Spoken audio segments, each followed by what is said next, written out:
কেনাকাটার বাজারে উৎসবের আমেজ, মার্কেট, শপিং মল কিংবা ফুটপাত সব জায়গাতেই ভিড়। তবে মধ্যবিত্তের কেনাকাটায় স্পষ্ট হিসেবি ভাব, সাথে থাকলেও মাথায় রাখতে হচ্ছে সাধ্যের কথাও।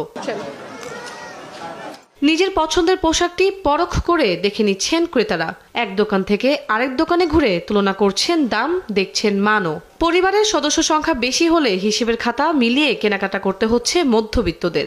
শিশুদের কেনাকাটায়ও চলছে দরদামের লড়াই। আমি যাতে অল্পের ভিতরে সবার জন্য কেনাকাটা করতে পারি, তার জন্য মূলত নিউ মার্কেট আসা।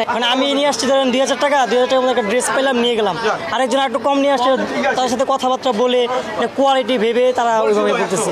ফুটপাতের দোকানগুলোতেও বাড়ছে মধ্যবিত্তের ভিড়। পোশাক কিংবা জুতো সবকিছুই তুলনামূলক কম দামে মিলছে এই দোকানগুলোতে। আর তাই ব্র্যান্ডের দিকে না গিয়ে মধ্যবিত্তরা সাশ্রয়ী দামে পণ্য কিনতে ঝুঁকছেন এসব দোকানে। দ্রব্যমূল্যের যে দাম, সেই অনুযায়ী মধ্যবিত্তের জন্য কেনাকাটা খুবই কষ্টসাধ্য।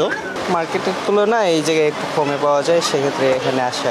ব্যবসায়ীরা বলছেন উৎসবে বিলাসিতা নয়, বরং প্রয়োজনটাই যেন বড় বিবেচনা। তাই এসব দোকান থেকেই সাশ্রয়ী মূল্যে কেনাকাটা করছে ক্রেতারা। হাই কোয়ালিটির মালও আছে, লো কোয়ালিটির মালও আছে।